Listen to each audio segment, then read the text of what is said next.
Purusha Prakriti Stohi Bhunte Prakriti Jangunam Karanam Guna Sangosya Sarasa Joli Janmashu.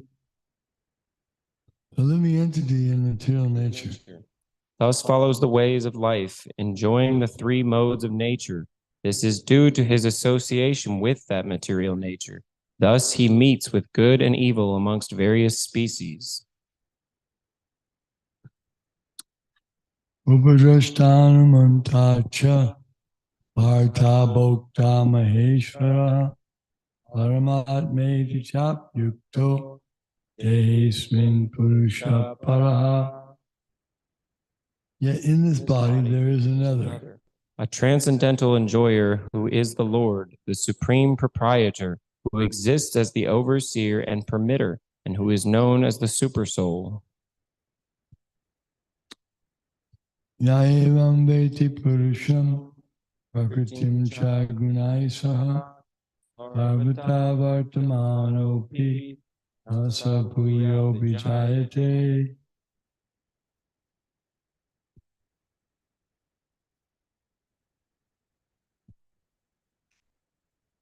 One who understands this philosophy concerning material nature, the living entity, and the interaction of the modes of nature is sure to attain liberation. He will not take birth here again, regardless of his present position. Jnaninatmani pashyanti kechid atmanam atmana anye sankena yogena karma yogena chapare. That super soul is perceived by some through meditation, by some through the cultivation of knowledge, and by others through working without fruitive desire.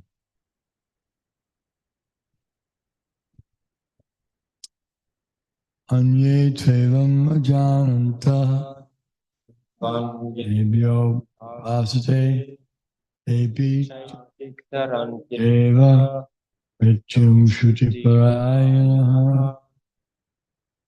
Again, there are those who, although not conversant in spiritual knowledge, begin to worship the Supreme Person upon hearing about him from others. Because of their tendency to hear from authorities, they also transcend the path of birth and death. Yabasam jayate kichit satpam stavara jangamam shata shataga naga tadvidhi bharatar shava. O chief of the Bharatas, whatever you see in existence, both moving and unmoving, is only the combination of the field of activities and the knower of the field. 28. Samam sarveshu bhuteshu tishtantam ameshwaram avashyantam yapashyati sapashyati. Translation. One who sees the super soul accompanying the individual soul in all bodies, and who understands that neither the soul nor the supersoul is ever destroyed, actually sees. And finally, text 29. Samam pashyan hi satra samavastitam ishvara nahinasyaatmanatmanam toyati ramgatim. Translation. One who sees the super soul in every living being and equal everywhere does not degrade himself by his mind. Thus he approaches the transcendental destination. We'll go back to text 19. Someone can read the translation and purport. Thus the field of activities, body, knowledge, and the knowable have been summarily described by me. Only my devotees can understand this thoroughly and thus attain to my nature. Purport. The Lord has described in summary the body, knowledge, and the knowable. This is chapter 13, text 19, on page 643.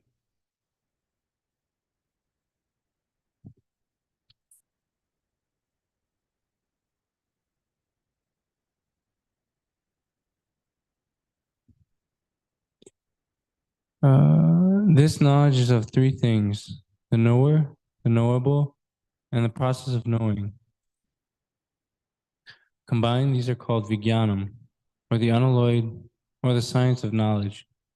Perfect knowledge can be understood by the unalloyed devotees of the Lord directly. Others are unable to understand, but the devotees do not accept this. Sorry. Others are unable to understand. The monists say that at the ultimate stage, these three items become one. But the devotees do not accept this. Knowledge and development of knowledge mean understanding oneself in Krishna consciousness.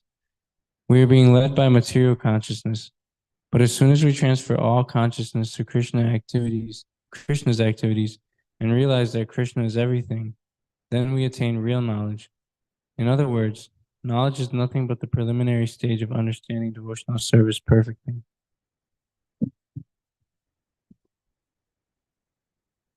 So,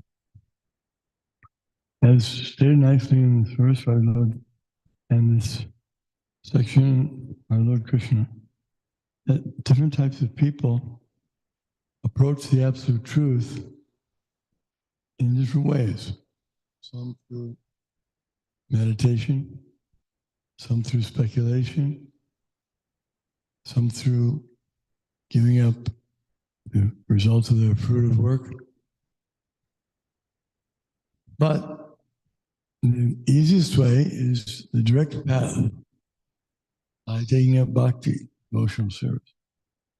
Because by serving Krishna directly, one gets all the benefits of all the other processes, but it's much faster and easier and complete. Because the system of bhakti allows one to reach Krishna at the ultimate end.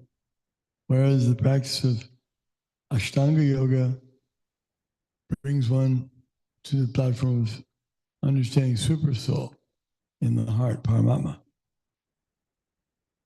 But Bhakti goes beyond that. It brings one to the Bhagavan realization. To realize God is complete. The problem that we see today is very prominent, is people don't know what or who God is. Don't know how great he is. They may say he's great, but they don't know how great. What are his characteristics? Generally, people don't know that God has characteristics. If they're asked to describe God, his appearance, his activities, they're blank.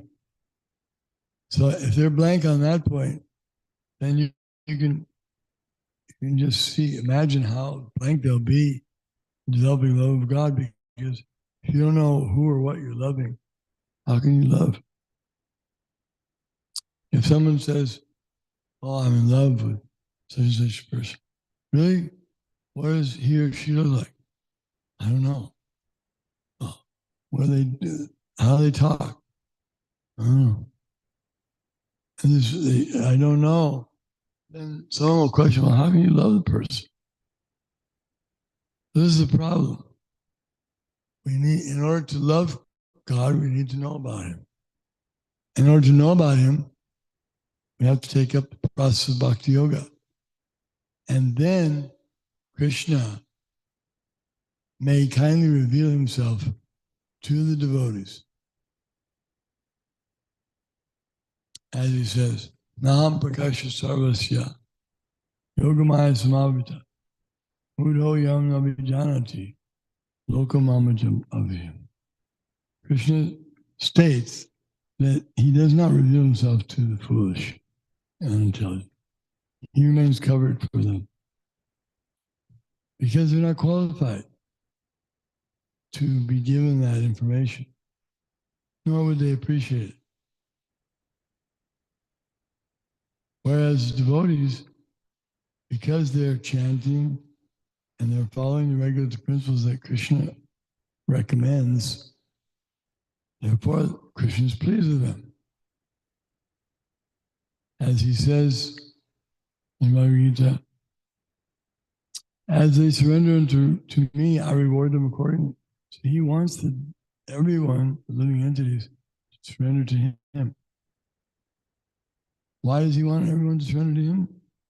Because he's the supreme controller. He's the supreme being. Who better to surrender to?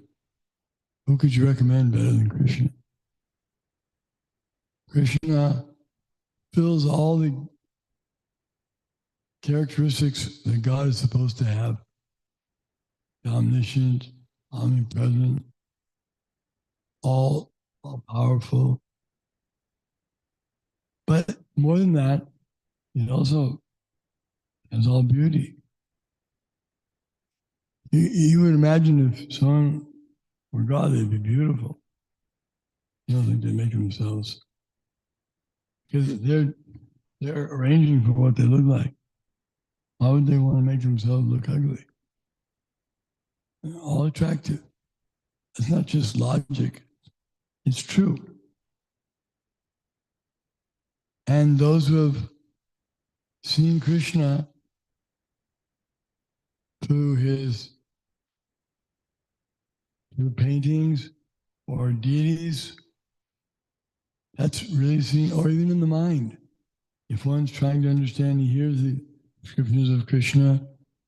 For example, Lord Brahma says, he describes his beautiful eyes like lotus petals. He's standing in threefold bending form. He's bluish color, so black hair, lips like bimba fruit, red eyes, so many nice qualities. Kaustuba gem, wearing, very graceful. So if one thinks of Krishna in that way, or he sees some authentic painting of Krishna according to the scripture, then he's seeing God, he's seeing Krishna. Krishna reveals himself as he likes. But for the atheist non-believers, they can go on, they won't understand God for millions of lifetimes.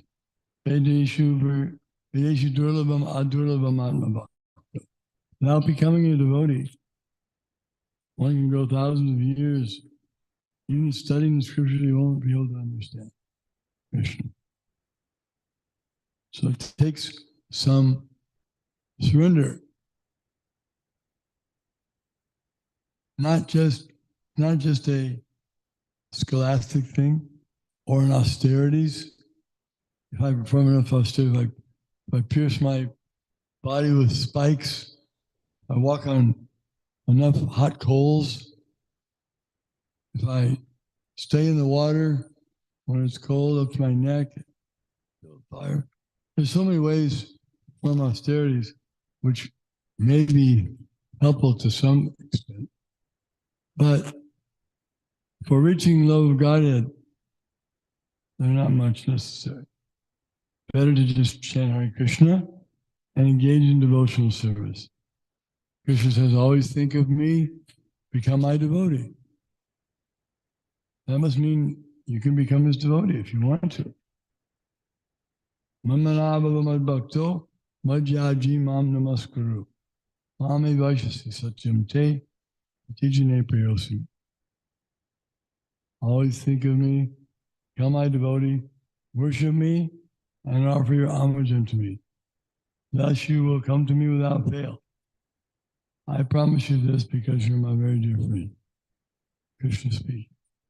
So we should want to go back to Krishna Loka. Because the body we have now is not going to last forever. We'll have to give up this body. And when we give it up, we get another body. And if we're thinking, I want to go to a different planet, I want to go to Indra's planet, or I want to go to the Gandharva Loka. And see all the Gandharvas. If one has still material desires, wants to become a big rock and roll singer in the next life, then he has to come back, take different bodies in the material world, on different planets.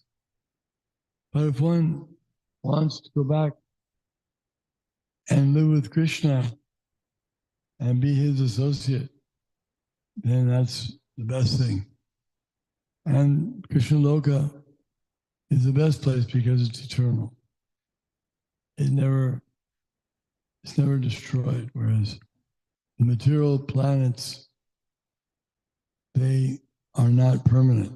They're only temporary. Any questions or comments on this text?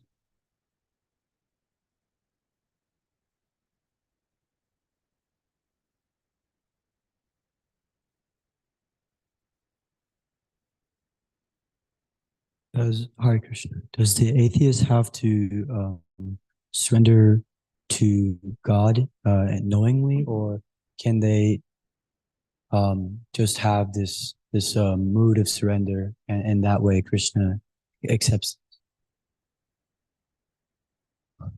Yeah. Well, how do you surrender to something you don't know what it is or who it is? There has to be some. That's the thing. You can start off like that. So he's got some appreciation, some respect for God. That's good. But it needs to go more. And that's why when persons who are neophytes in their devotion, when they hear from someone who has transcendental knowledge about God as Krishna and his different incarnations, they should be gratified and enlivened. This is a great opportunity. I can learn more about my beloved Lord. It's great. But sometimes they become protective, envious, that someone might have a better path than them and become sectarian. But actually, we should all want to attain the highest stage of surrender to Krishna, and knowledge is helpful. The more you know about a person, the more you should love him if he's lovable or she's lovable. Anything else?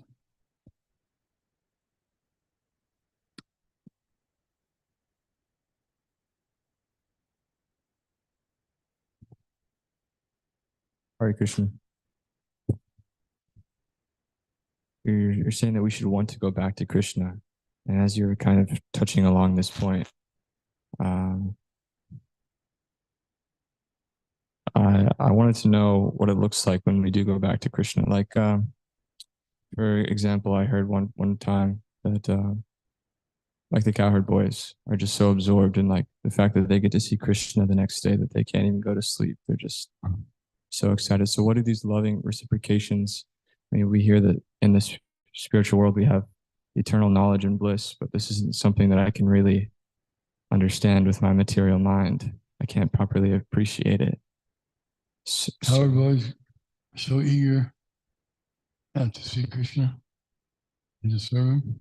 Yeah, I guess, well, Rupa Goswami also gives his analogy, which is quite graphic. It says, young boys are attracted to young girls, and young girls are attracted to young boys. And he says, I wish that in the same spontaneous way, I can be attracted to you, Lord. So that's the way Rupa Goswami would like to. Just in that same spontaneous, when a young boy and young girl meet, they don't have to have introductions.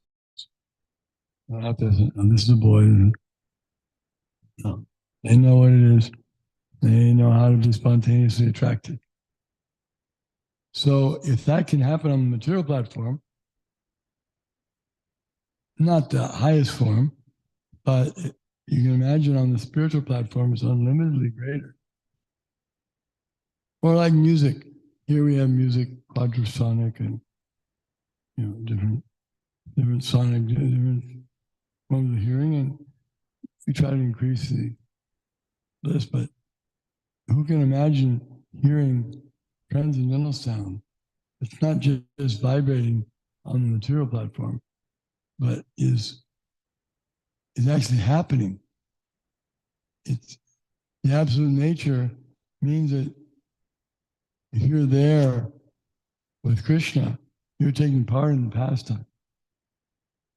Even Rupa Goswami or the Goswamis explain that when there's a theater production, when a drama is presented of Krishna and his pastimes, the audience also can enter into the rasa that's being presented. That's how absolute nature works. So in the spiritual world, everything is getting better and better all the time and more ecstatic. And Krishna doesn't have any difficulty thinking of new ways to make it more ecstatic. Unlimited. Ananta.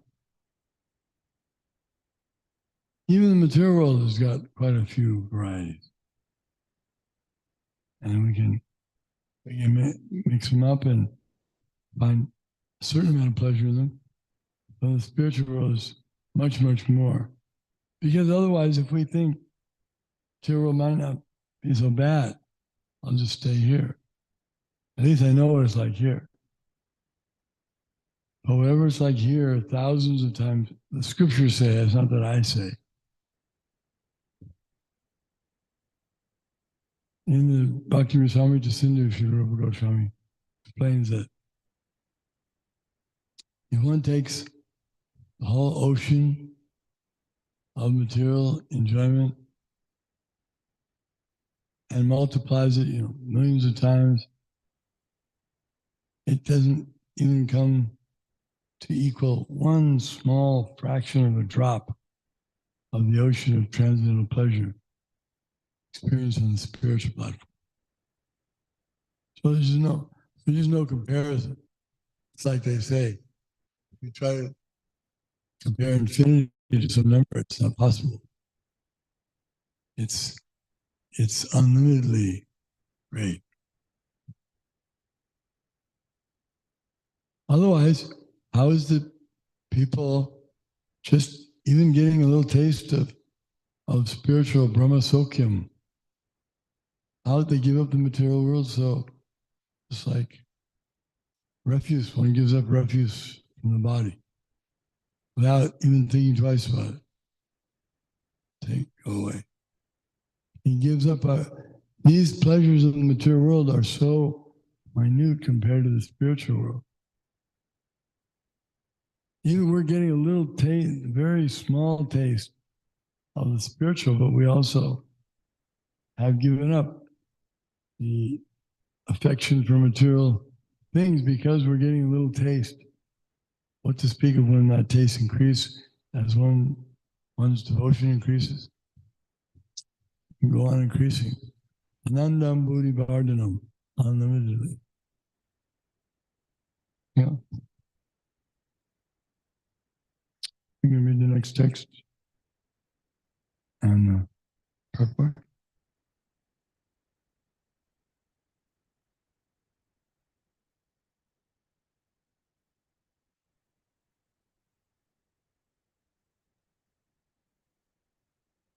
It's 1920, right? 1320.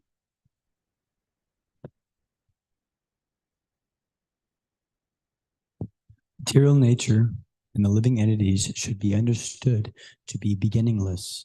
Their transformations and the modes of nature are products of material nature. Matter. And the modes of matter are products of material nature. Purport. By this knowledge, the body, the field of activities, and the knowers of the body, both the individual soul and the supersoul, can be known. The body is the field of activity and is composed of material nature. It is the individual soul which is embodied. Enjoying the activities of the body is the Purusha, or the living entity. He is one knower, and the other is the supersoul. the super. Of course, it is to be understood that both the supersoul and the individual entity are different manifestations of the Supreme Personality of Godhead. The living entity is in the category of his energy, and the supersoul is in the category of his personal expansion. Yeah. People say they blame God for allowing them to get in trouble and stuff in the material world. They say, why didn't you just lead me so I only do the right things? I don't get into messes like this. But that would mean that he wouldn't have the nature that of a Shakti or energy of the Lord, the superior nature. Because matter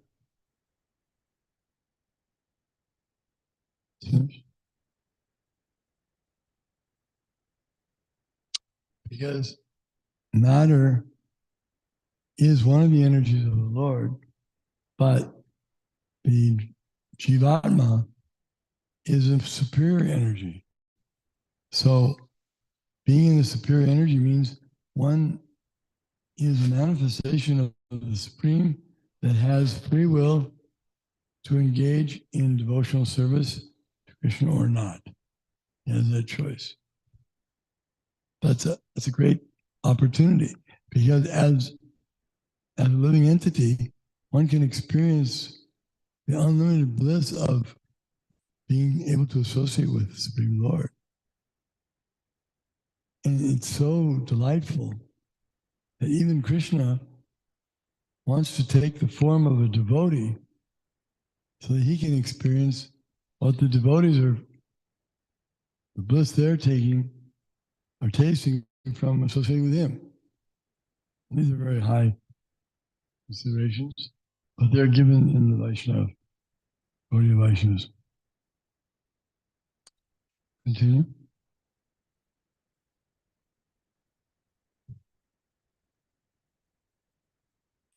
Both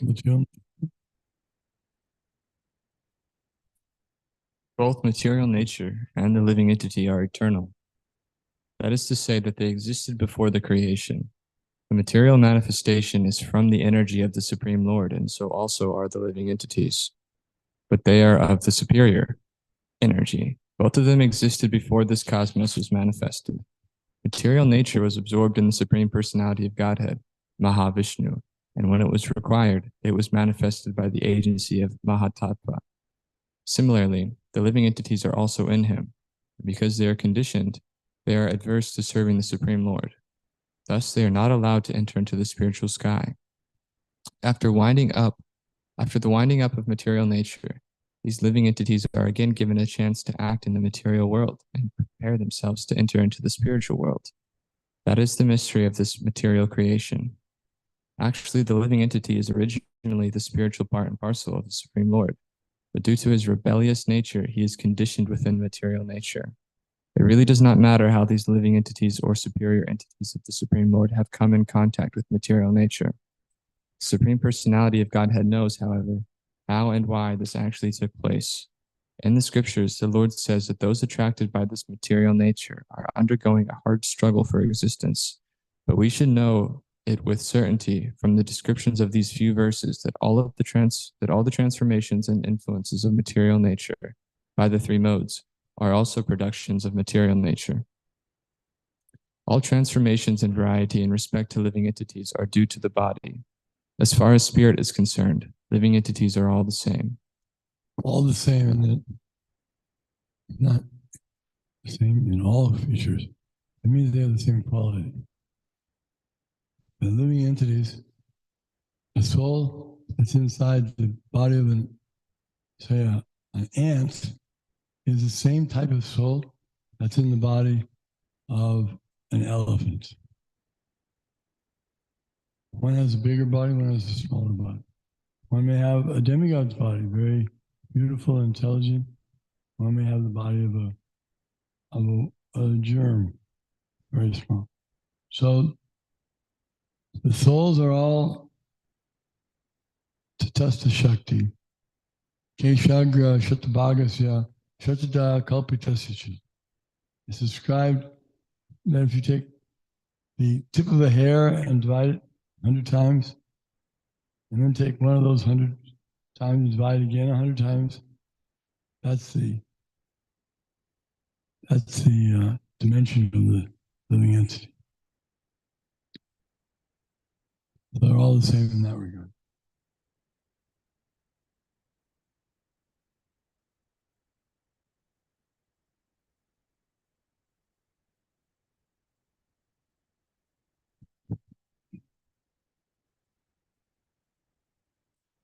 I was hearing that Krishna enters into the heart of the spirit spark. I'm just wondering how he does this. He does so many things that we can't even imagine. He said, I'm only explaining one spark of my splendor. With the single spark of my splendor, I pervade and I animate all the universe.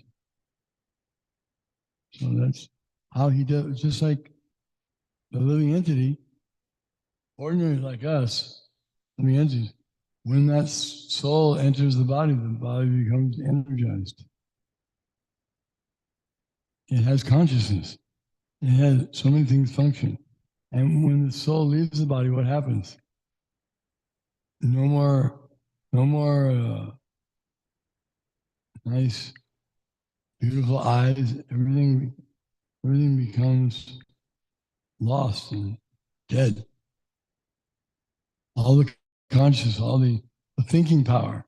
He may have been a very highly paid professional professor, but when the body's gone, no one pays to hear it. He doesn't speak anymore.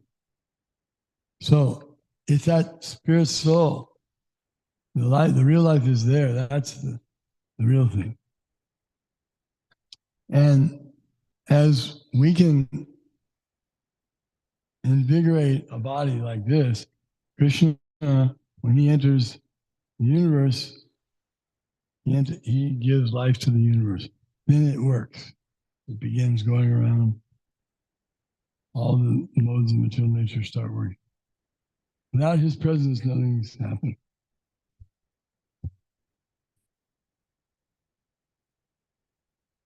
Yes.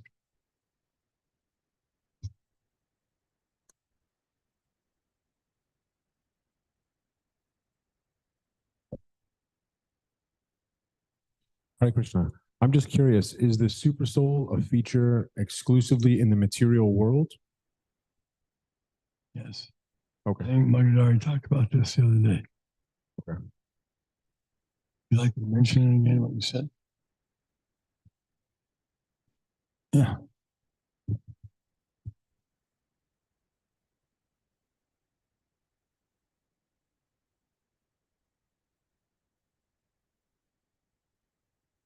So I was discussing how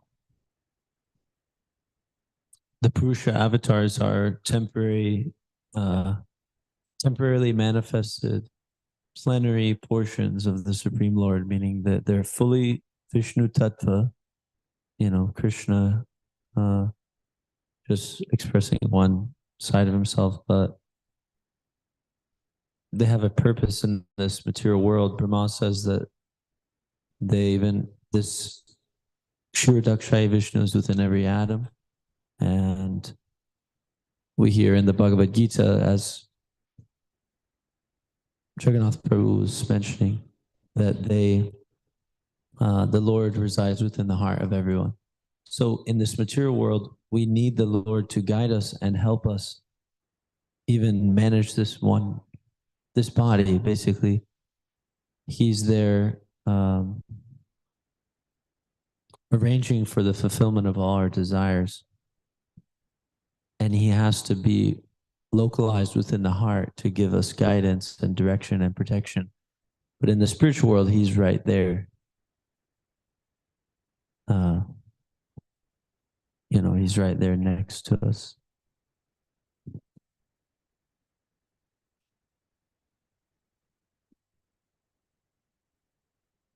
Does anybody have anything else?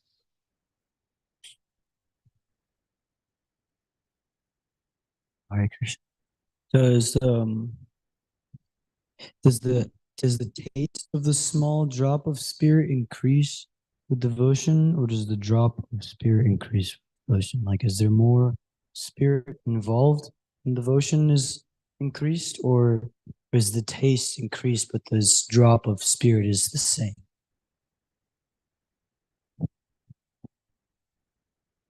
So, yeah, the drop.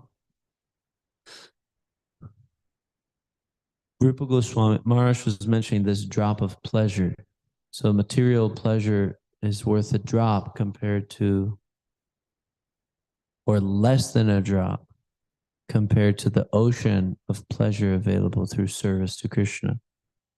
You yourself can also be compared to a drop of the ocean, which is Krishna. That's a different analogy.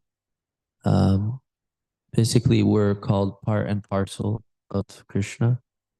And being part and parcel of Krishna, we are of the same nature as Krishna, meaning we are also spiritual in nature, or as Maharaj mentioned, we're the marginal potency, which means that we are spiritual, but we are covered.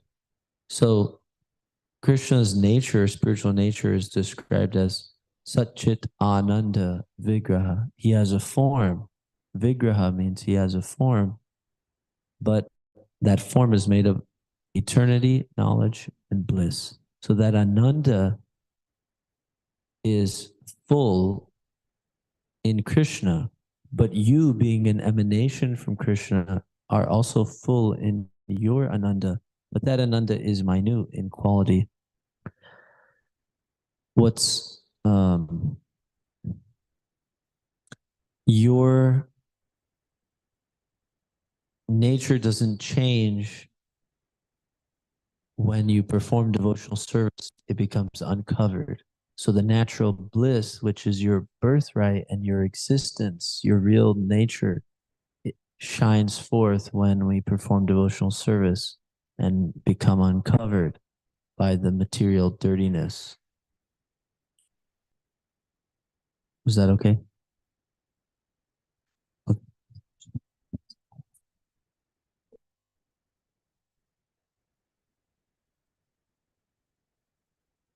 Hare Krishna Prabhu. Maharaj was talking about the size of the soul, how infinitesimal it is, minute in comparison to unlimited Krishna. It's like the 100th of the size of the tip of a hair, or divided by another 100 or something. 10,000, 1/10,000th the size of a hair. Wow.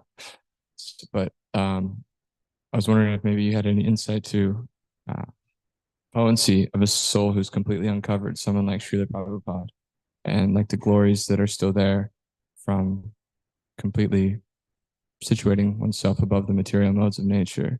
It's like we're very small, but through Krishna's mercy and through his will, it seems like we're still capable of very wonderful things. Maybe you could speak about that.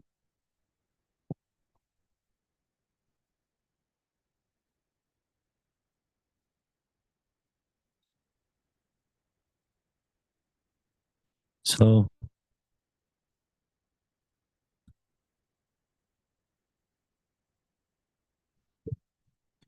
yeah, we can never it's said in the Bhagavad Gita that Krishna says, I am the strength of the strong. He also says, I am the ability in man. And it's also described that Nityo Nityanam Chaitanas Chaitananam Eko Bahunam Yo Vidati Kaman, which means that he is he's maintaining all living entities and satisfying their desires. So these are just a few references that mention that we are fully dependent on Krishna, as you mentioned. So by the grace of Krishna, or by the mercy of Krishna, his pure representatives, or his good sons, right? His good children, they can do wonderful things. Sometimes, and this is described in the scriptures, especially Srimad Bhagavatam, that the Lord actually prefers that his pure devotees are glorified more than himself. So that was actually displayed when Lord Krishna appeared before Father Bhishma when he was pierced with a bed of arrows. And at that time, Krishna wanted to glorify his devotee, Bhishma Dev. So you're right. Srila Prabhupada, our founder Acharya, for this International Society for Krishna Consciousness, he is especially empowered. And there's actually many scriptural references which can be appropriately applied to Srila Prabhupada's position as specifically empowered to deliver the message of Krishna to this planet. And it's very significant that he traveled to the West, and through that, following the orders of his spiritual master to do that, subsequently the whole planet is, being engulfed in the conflagration of devotional service, and opposed to the forest fire of material, suffering.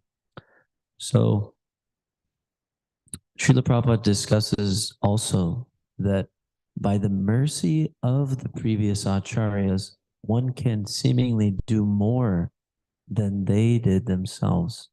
He specifically mentioned this when it comes to the personality Narada Muni, and how if somebody, by the mercy of Narada Muni, if somebody receives the mercy of Narada Muni, then that person can seemingly do more to propagate the Lord's mission than Narada Muni himself. But what's amazing is that it's not possible to receive that mercy without always considering oneself the humble assistant to such exalted persons. So this is the key to being empowered, is to fully trust the words of the spiritual master and execute them without reservation. So I'll just end it there. Time's up. Srimad Bhagavad Gita ki jai. Srila Prabhupada ki jai.